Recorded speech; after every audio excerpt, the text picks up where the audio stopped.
Bandai went to the Upside Down and brought something back with them. Here's a look at the new Bandai Stranger Things The Void series Demogorgon.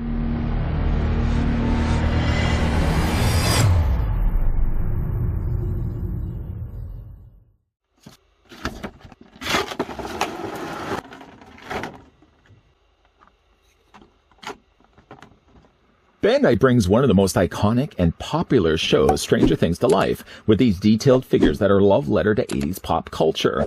Fans and collectors alike can bring home their favorite characters and monsters from the series that captivated audiences and became a global phenomenon. The next figure in the Void series is the iconic and terrifying Demogorgon. Capable of inflicting massive damage to our human world, this bone-chilling creature calls the Upside Down home. Ooh, look at the pretty petals. Before we get a closer look at the don't go near those petals. No, you're not going to like that. Before we get a closer look, though, at the Stranger Things The Void series Demogorgon, I'd like to first thank the folks over at Bandai that did provide this sample that we could have a look at. Grabbing now the tape measure just to see. I don't want to get too close. Let's figure out how tall the Demogorgon stands. Taking it to the very top of his top petal, you're looking at the figure being almost 10 inches. 10 inches was right there. I'm gonna round it up and say that it's 10 inches in height, or it's roughly 25 centimeters tall. And we also just looked at the Stranger Things Void series Eddie, so we can go ahead and bring him in for some size comparisons. Now, Eddie would represent a normal human character of that same Void series line, and in this case, Eddie goes only to about the elbow of the very tall and very imposing-looking Demogorgon. One thing I was a bit surprised to see was that the Demogorgon came included with display stands. Not just one, but two. Two identical display stands. As you can see, they have middle pegs. Now, these pegs, we're going to go ahead and pick the figure up right now, attached just to the underside. Kind of looks like a demonic ghost. But it actually just plugs into these holes provided on the bottom. Honestly, though, even though these do attach pretty decently, give you a little bit more stability also. I noticed also that these pegs don't fit the best into those holes that are provided. And also one thing I noticed too is that you really don't even need those stands anyways. I mean, the Demogorgon, for the size of his feet anyways, seems to be fine to stand. Now, if you thought to yourself, well, couldn't you use these display stands for, say, Eddie? Because you were talking, obviously, way too much in his review that the figure didn't come included with a display stand. Well, to be fair, though, Eddie doesn't really have holes on the bottoms of his feet and certainly doesn't have two pegs to accommodate those, so you can't use those stands with other Void series figures either. Like I said, though, Demogorgon is fine to stand on his own, at least for right now. Getting a closer look, though, at the Demogorgon, I really like the detailing that they've done to this. First of all, we'll look at the face. Now, there's only one head sculpt here, so there isn't one that actually has the slightly folded-in head. I guess they could have technically given us more than one head that had the varying open and slightly more closed-in petals, as we certainly have seen in Season 4. I mean, I'm sure at some point they're probably going to want to reuse this mold anyways. It's a good mold, really. And just simply not release another Demogorgon that has the more folded-in petals, kind of like what I'm doing right now with my hands. But like I said, the detailing is really good on this one. You can see all the little teeth and spikes that would have been on the inside of this. And of course, you've got a big row of chompers all the way around the outer diameter of the face, or I guess what would have been the face of the Demogorgon. There also seems to be like teeth on the inside of this thing. You really wouldn't want to have this thing latching on. First of all, the petals would just prevent your head from being able to move. And then again, all these little spikes on the inside of it, it would be some devastating damage done to you. But I do like the head sculpt. I think it's really, really good on this one. I was actually kind of surprised, too, pleasantly surprised to see that there was as much articulation also in the head, not to mention the body, too. It's like you can move the head up pretty good, too. And you can also have it looking down. Yeah, we'll get more into that in a second. Coloring for most of the Demogorgon is actually more of this kind of off gray color. Now, what they have done is they've added a wash of purple. Now, I can't tell whether they would have... I would imagine it probably was still this beige plastic, the beige gray that they would have used, and then they would have put the purple on top of it, not the other way around. But it almost looks as if this started as purple plastic, and then they would have just painted over top of it. That just seems like a lot of paint. I think the purple would have been the easier route. But yeah, in most of the cases, I mean, even like to look at the legs here, doesn't it kind of look like it would have started as purple plastic? Doesn't really matter. The detailing, like I said, is really good. The only thing I would have probably added on to this is like a clear film, like a clear coat to this. It looks a little too matte finish for my liking. The Demogorgon in the Season 4, and really all the other seasons that the Demogorgon has appeared in, it usually is like wet, it's slimy. It really doesn't get that job across here, the point across when we look at the figure itself. Like it's a pretty matte finished plastic that they would have used.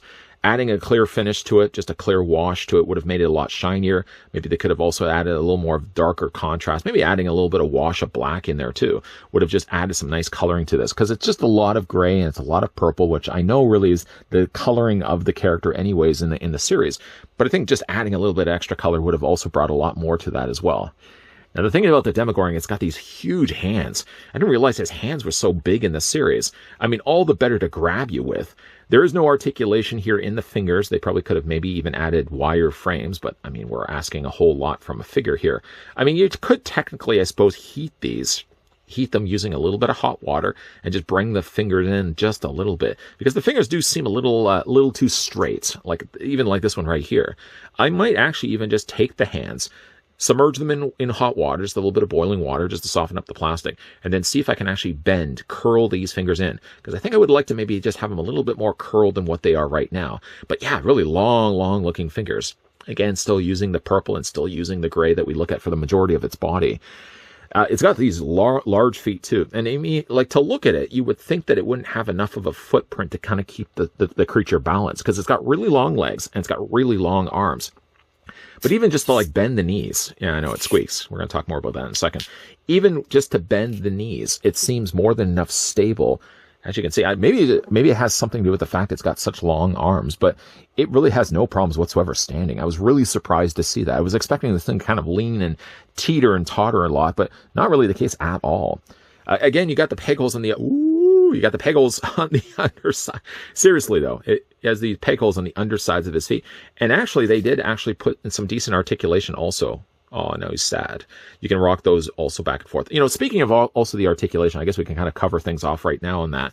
Head is already looked at. I mean, there was the ball joint on it, so after all, you can rotate it all the way around. You can have the head looking up. You can have the head looking down. Well, looking up that far and looking down that far. Not much, but it's still there, and I appreciate it. There's no articulation, obviously, on the individual petals.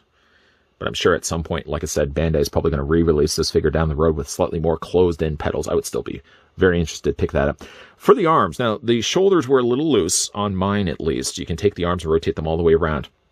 Being the way they've actually cut in the arm here, he's got a very bulbous top of his shoulder. And then because there's not a socketed section for this area, when it comes to bringing his arms up, I mean, they sit at a neutral position at around there. If you're going to take the arms and you're going to bring them up, no fooling. That's actually as far up as you can get it. You can't go any bit past that point, because you're obviously by this point just hitting plastic against plastic. You can't force that any more than what it is. So it's a little more limited when it comes to moving his arms out. But like I said, you can rotate his arms easily all the way around. There's a lot of things that squeak and creak on this. For example, he does have a hinge joint in two places. There's a hinge right there, and then there's a hinge right there. But in both the cases of the elbow and the knees, every time you're moving it, it's going to be squeaking and creaking. At least it's tight joints, so I'm not going to fault it for that. And of course, the hands also are on hinge joints too, so you can hinge those also back and forth, and they rotate also all the way around.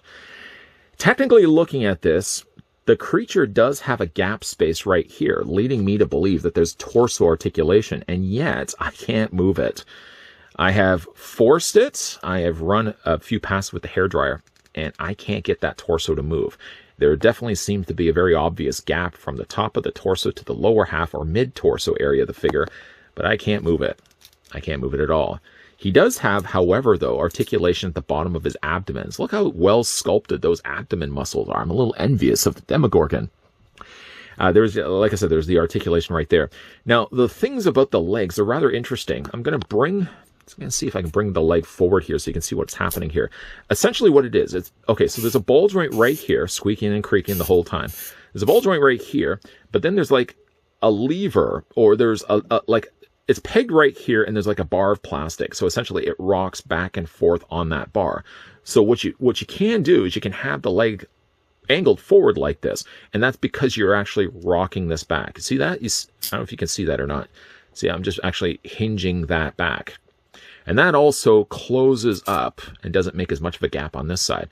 Unfortunately, on this side, though, I can't move this. It doesn't want to budge for me. I mean, I can still easily use the ball joint, so at least there's that to work with. But mine, at least, on this side, is way too tight, and I can't bring that in. Again, I can force it, but the last thing I really would want to do for a figure that looks this good is really end up breaking that on the inside. I'm going to see if I can take a few more passes. I mean, yeah, you can. I mean, on this side, it's going to be a little bit more noticeable of a gap than on this side here, but it's not terrible. Certainly not a deal breaker at all. Then for the knees are on two hinges right there. So you got a hinge and a hinge that allows the knees to creak and yes, still squeak. But at least you got a double hinge on the knee. And again, like the joints are really surprisingly tight on this figure. You got the same on like the back ankle area of its feet. And then for the bottom of its feet, I'm going to not make the moaning ghost joke anymore. You can actually rotate the feet back and forth too. So again, even though the figure does technically come included with display stands, two of them actually, again, like just to take the display stands, they don't seem to sit very well into those holes. So you really have to force them in. I mean, first of all, it does give them a little more of a higher reach. It's going to make the figure stand a little taller. But honestly, like even without the display stands, the Demogorgon, squeaking and creaking and all, stands perfectly fine. And again, to bring in Eddie once again so you guys can see the difference in size. Of the Void series figures advertised online when Bandai first announced them, the one I was the most interested to see and get in hand was the Demogorgon. Demogorgon looks good. It maybe has some opportunity where somebody probably could have gone in and added a few extra little more touches to paint. I mean, obviously it's just a lot of purple, it's a lot of gray. The mold is a good starting point here that I'm sure as a customizer you probably could add a darker wash of black and maybe add like a clear finish to it to give it that real slimy, wet look. But like the basics, the building blocks are still there for a great looking figure. It's very articulated, a lot more articulated than really what I was expecting. It turned out to be a great looking figure. Sure, as I say, Demogorgon doesn't really need to use a display stand. I end up using at least one of them here in Final Looks just because I actually got the creature kind of in a more motion pose. Having the legs a little further away from one another, bending the knees and the ankles the way that I have it, it's a little off-keltered for the figure, so that the display stand, yes, to its credit, does help to enable a little more stability that wouldn't have been there otherwise. It's a nice looking figure, and I'm happy to see as much articulation being incorporated into the Demogorgon, something I was really surprised to see until I got the figure out of the packaging. I assumed it probably had thigh articulation. I assumed it had knee articulation, elbows and shoulders, and probably about it. But the fact it has as much happening here, just in his legs alone, that little lever that they put at the top of the thigh does work well to kind of give it a further reach for his leg. It does result in a gap, though, and you're probably only going to see it when you look at from the back of the figure. One of those little moving levers, unfortunately, is pretty stuck on the one side. I think it's the side we're looking at right now. I couldn't get it to budge. I can move the ball joint at least further back, so it's not going to leave a big open socket like this, but I can't get it to move. I can't even get the top of the torso to move either. I think in both the cases, maybe it just needs a little bit of a hot water treatment. The coloring on this figure, now that the more time I'm spending with it and looking at it, I think they in fact did start with a purple plastic and then just painted it over top of it.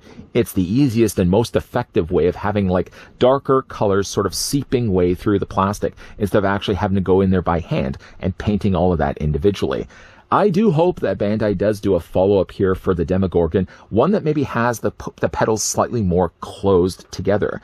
And maybe they could also do it like a bloodied version, given the closed petals on the head sculpt so you didn't have to include a secondary one with this figure, and yeah, just slathering a whole bunch of little splattered blood marks all over its body and adding some slime. That's one thing I do wish that the figure had. It's a little too matte of a finish of paint that maybe even just adding a clear finish on top of it would have made it that more mucousy, slimy look that it has in the series. But job well done, though, from the folks over at Bandai. What do you guys think of the Void series, Stranger Things Void series Demogorgon, whether you picked the figure up for yourself or just based on this review? I'd also as well like to thank the folks over at Bandai that did provide this sample of the Demogorgon that we could have a look at in this video. If you guys enjoyed this video, hit it with a like. If you're loving the content that you're seeing and certainly want to stick around for more, then make sure you hit the subscribe button down below and turn on the bell notification. Well, we have wrapped up things right now for a pretty neat looking Demogorgon. There may be other Stranger Things reviews coming your way in the not so upside down. See what I did right there? As always, guys, thanks for watching. See you guys next time.